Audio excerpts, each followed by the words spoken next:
Today, I'll cover how to create a simple home assistant automation to provide safe battery charging for a kiosk tablet. Along the way, I'll show how to replace the cloud-based factory firmware on a retail device with local custom firmware, including the process for disassembling and preparing the device. I'll then cover how to flash and configure ESPHome on one device, then repeat that process to flash Tasmota to another device.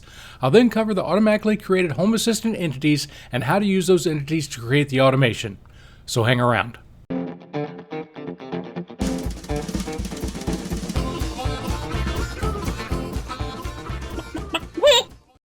Hi, and welcome to ResinChem Tech. Now, first off, why would we even need a charging automation? A couple of years ago, I set up a home assistant kiosk on a tablet. Now, this thing just stayed plugged in all the time. But after a couple of years, I noticed that the back panel was starting to separate from the front bezel. Well, when I took a look at it and opened it up, this is what I saw. The lithium-ion batteries had started to expand.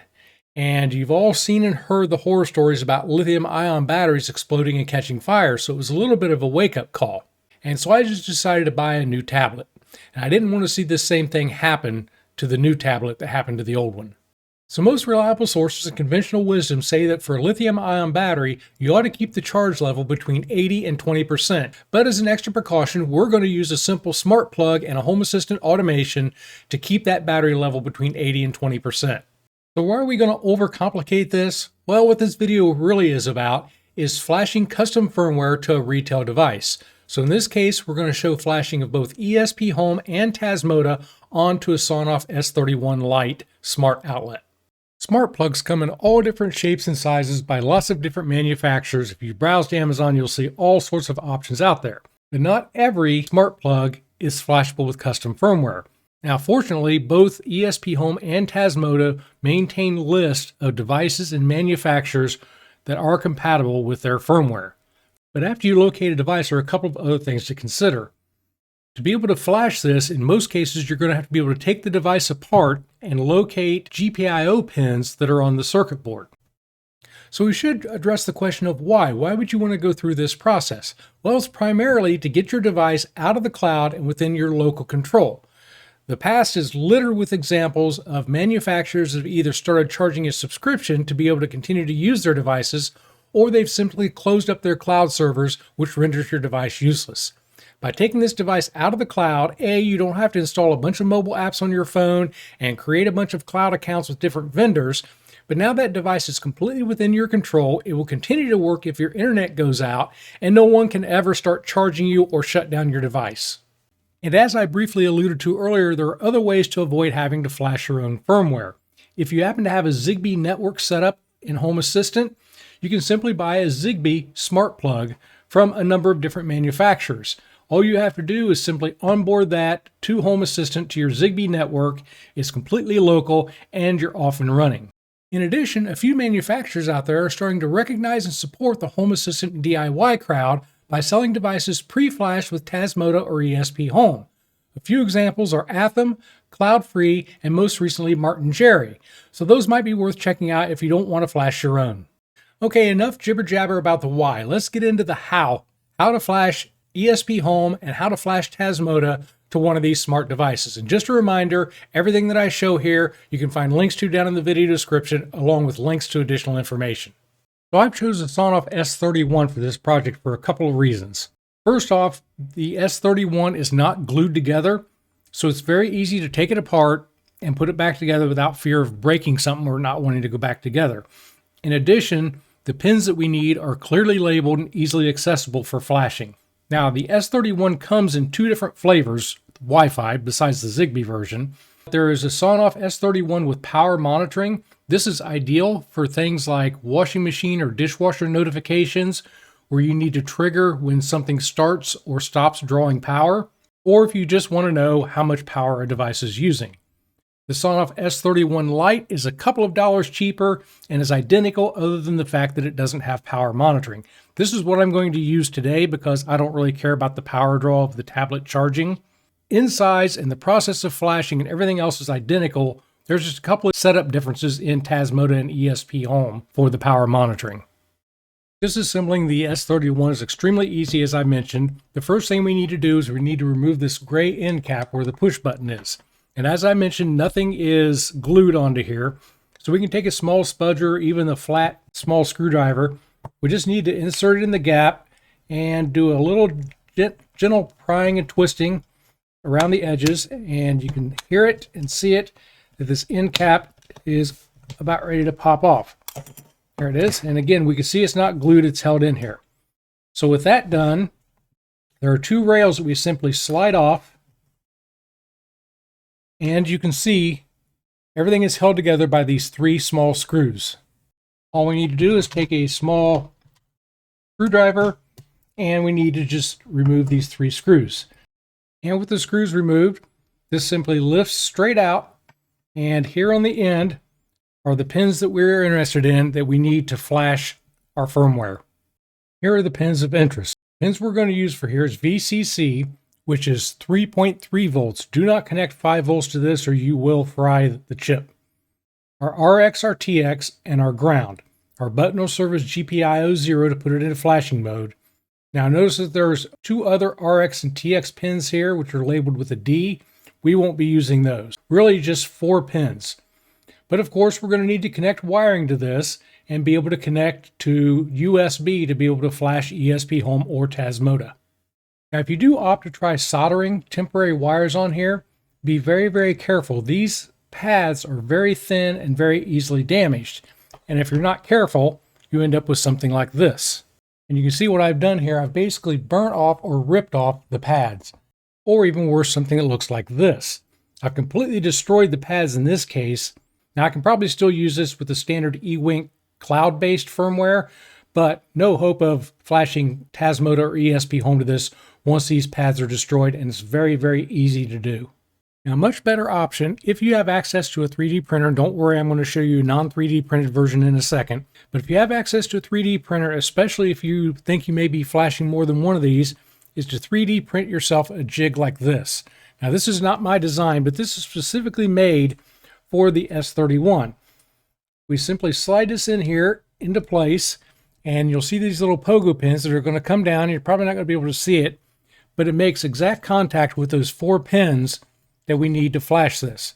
And so we can flash this, and then when we're done, simply slide it back out. If you don't have a 3D printer, the alternative is use these small little hook clips. And you can take these and you can very carefully hook them on each pin, and they should stay in place.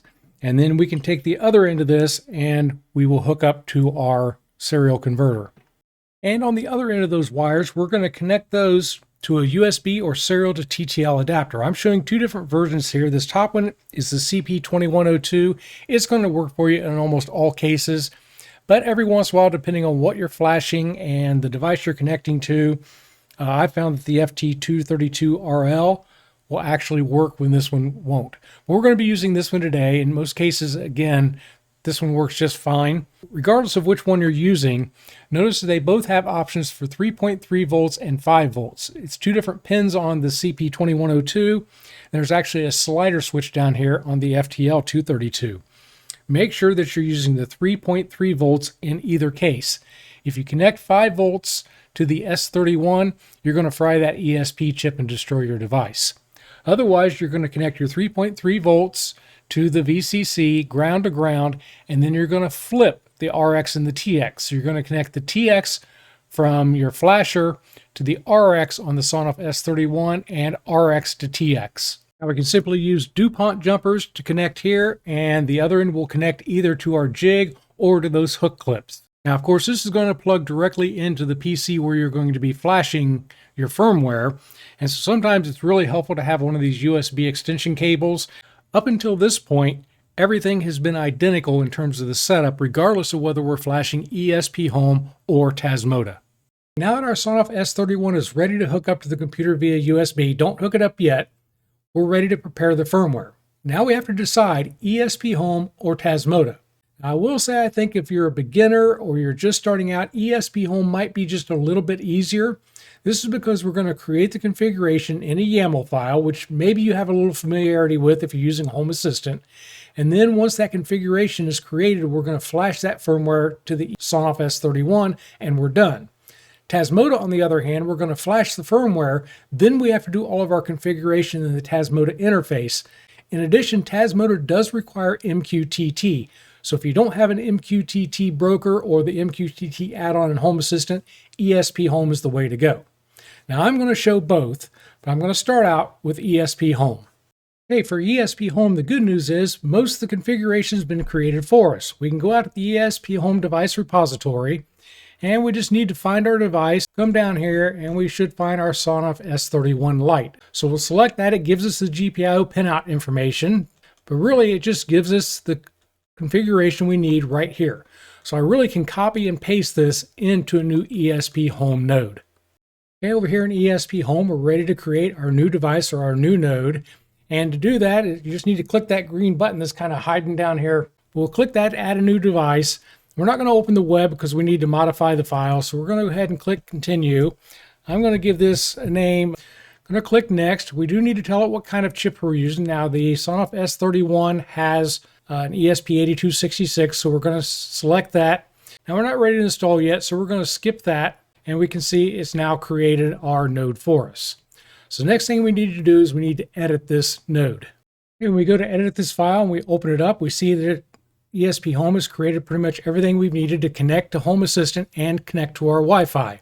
So all the way down to the captive portal. So now all we need to do is go back over to our configuration file and really find the captive portal and copy everything below that, which is a specific configuration information for the Sonoff S31. So we will just copy that, come back over here below captive portal, and we will simply paste that in. Probably want to change the names here instead of to match what I call the overall thing, my kiosk power. And there is one other thing that was in the configuration file. Notice under logger it has a baud rate of 0. Now it says the logging interferes with the CSE 7766. I believe that is the energy monitoring part that's in the Sonoff S31. I don't think it's even here in the S31 Lite, but we'll go ahead and copy this line and we will copy it under our logger onto our other file. So here's our logger. We will paste that in there just to be on the safe side. So I'm going to go ahead and quickly change these names. Okay, I've made my name changes, so let's just briefly cover what's here. It's going to create us a binary sensor, and this first one is the power button. That is the actual physical push button that's on the end of the Sonoff S31. It's also going to have a status, and this will show whether the device is connected or not connected to our network and to Home Assistant. It's going to give us a Wi-Fi signal. I could really care less about that, but I'll leave it there. And then this switch is actually the relay. It's what's going to turn our Sonoff S31 and turn the power off and on. Has a time which it's not going to export. It does also have a status LED. The Sonoff has two LEDs on it. One indicates the power, whether it's off or on. The other one is a status LED. ESPHome will use that LED to flash either a slow flashing or a quick flashing light to indicate either a warning or an error with the device. Most of the time, if everything's working fine, that LED will be off. And this last thing is something I always add to mine that I added myself. It's not part of the default configuration. And that's really a button available in Home Assistant that I can click and use to basically reboot or restart the device. So with all that there, let's save that. We'll go back to ESPHome. First thing I like to do is always like to do a quick validate, and that will show me that at least my YAML is valid. With our code validated, we're ready to click the install, which again is hiding down here behind me, or we can go back to our three dots over here and we can click install. Now you have some options. Wirelessly requires the device to be online. We obviously can't do that the first time because it's not online yet. We can either select plug into this computer, or we can select the manual download. Both these are going to end up doing the same thing. We're eventually going to use the ESPHome web interface to do our install. This is going to allow me to download that bin file locally. I like to have a copy of all those. So I'm going to select download the bin file first, and we're going to use the modern format. Now this is going to go out and do a full compile. And as long as there's no errors when it's done, it's going to prompt us to download. I will just go ahead and save that. Now at this point, I'm ready to open up the web installer and to install my bin onto my device. But first, we've got to put the S31 in flashing mode. Okay, this is going to be a little bit hard to see, but I've got my Sonoff S31 mounted in my jig. I'm going to plug this in. I can barely get it over here in the camera into this USB extension cable. However, before I plug it in, or while I plug it in, I actually need to hold down the button right here on top to put this into flashing mode. So I'm going to press and hold that button. There we go. Okay, now I can release the button and it's in flashing mode and we're ready to go back to ESPHome. Okay, back over here in ESPHome, I can go back to my install. This time I'm going to go ahead and say plugged into this computer, but we can skip the download, go straight to that. We're going to say connect, and we should see our CP102, which is what we've got. So that's a good sign. That means we have communication. So we're going to go ahead and select connect, and we're going to click install. Now we can go out and we can select that bin file. Here's our kioskpower.bin. With all that set, we're ready to click install. It's going to connect, it's going to erase, and it's starting the install. It's really that easy. This will take just a couple of minutes, but we will let that run and then we will come back. Okay, it's done. So we're going to click close. You do actually want to see the logs here just to make sure everything's okay. You do have to basically cycle the power. If after you power cycle the device on USB, you come back over to ESPHome, you can see that this is online. And if we launch the logs, we see that it's responding. And the good news is here, that means we do have a successful flash and we can put it back together and plug it into mains power. To reassemble the unit, we just reverse the steps that we used to take it apart. We'll insert the unit back into the housing, replace those 3 screws that we removed, slide on those 2 retaining rails, and simply snap the end cap back into place. And now it's exactly like it was before we took it apart. Okay, with the S31 all put back together, we're ready to plug this into mains power. Now note here that it says that this is currently offline, which makes sense. So we will plug this into mains power. Should see it flashing as it comes online. There we go. Okay, we can now see that it's online. We also notice over here that we have a notification in Home Assistant. So if we go there, we say that it's found a new device. There's our kiosk power. We simply click configure and we say we want to add that to Home Assistant and finish. Okay, now that it's fully adopted, you can also see that the light up here has quit flashing. Let's take a quick look at the entities that were created automatically for us in Home Assistant. We have our power button, which is the physical button on the side that when we push it, we'll see this quickly turn from off to on. It's just a momentary button. We have our connection status on, or it's connected. This is the last time I used the reset button or the restart button to reboot the S31. This is the Wi-Fi signal strength. It's really this relay that we care about.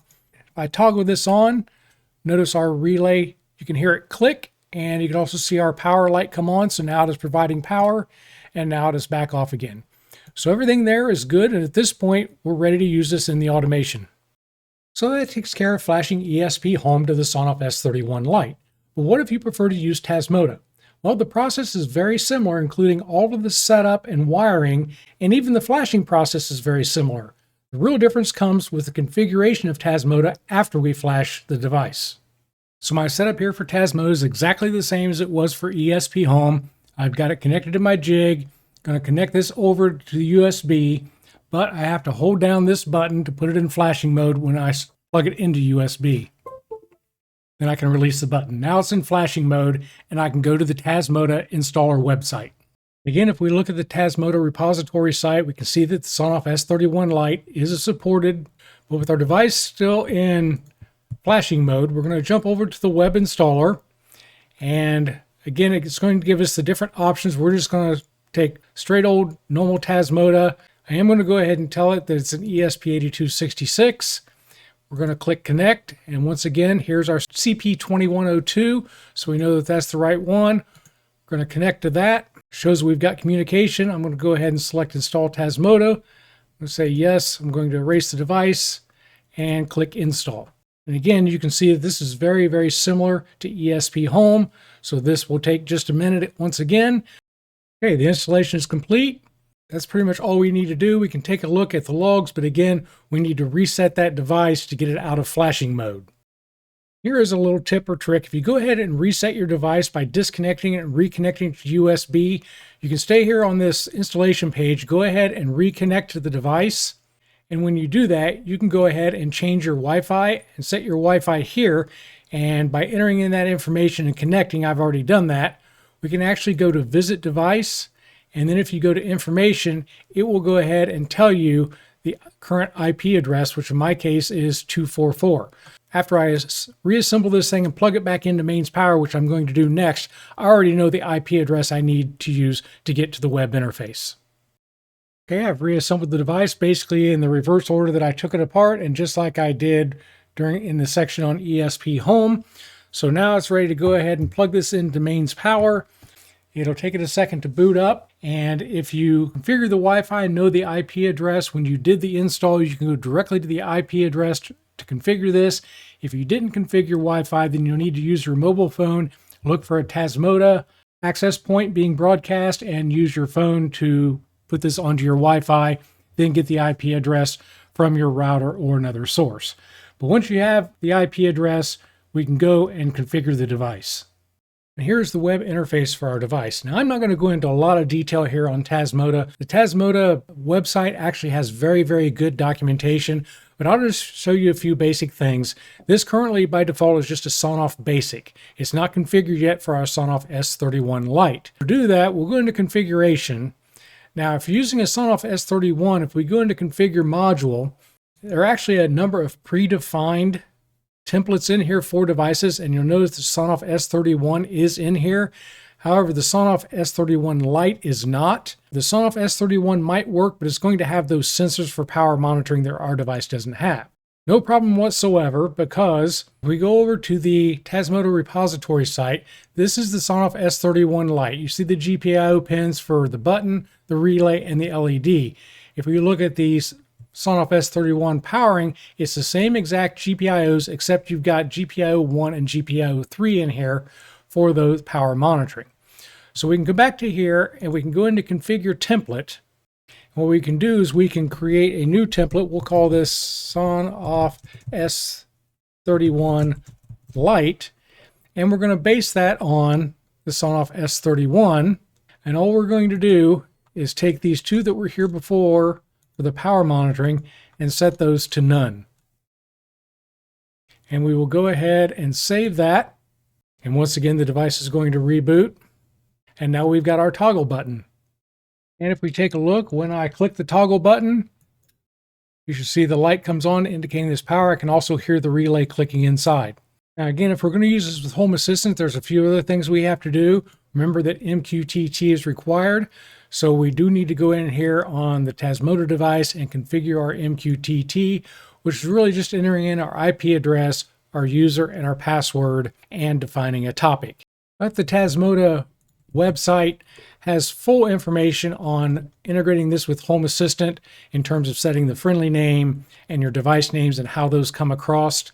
And again, if you have the Tasmota integration in Home Assistant, these devices are just going to show up automatically, just like they did with ESPHome.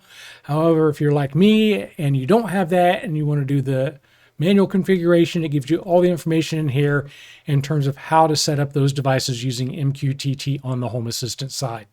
So at this point, we flashed a Sonoff S31 Lite with ESPHome. I flashed another Sonoff S31 with Tasmota. I could use either one at this case. I'm going to use the one from ESPHome, but we're ready to create our Home Assistant automation. And in actuality, it really doesn't matter what device you used or how you got that into Home Assistant. It could be a Zigbee plug. It could even be a cloud-based plug. As long as you've got something that monitors the battery percentage of the device you want to control, which we have with the tablet that has Home Assistant Companion installed, and we have control of a switch, which is the relay for our smart outlet. That's all we really need. It really doesn't matter how we got to this point in terms of the Home Assistant automation. Now, the Home Assistant automations are actually pretty easy here. I like to add an input Boolean. That just gives me a simple toggle that I can disable the auto routines to power the tablet off and on based on percentage. That is completely optional. And of course, you can create that in the UI, and that's called a toggle.